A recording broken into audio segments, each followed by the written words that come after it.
আসসালামু আলাইকুম রহমতুল্লাহি ওয়া বারাকাতুহু।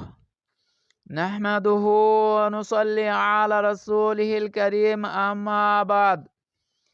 আবু হুরায়রা রাদিয়াল্লাহু তাআলা আনহু হতে বর্ণিত, রাসূল সাল্লাল্লাহু আলাইহি ওয়াসাল্লাম বলেছেন, তোমাদের মধ্যে যে ব্যক্তি জান্নাতে সর্বাপেক্ষা নিম্নমানের হবে, তাকে বলা হবে, তুমি তোমার আশা আকাঙ্ক্ষা প্রকাশ করো।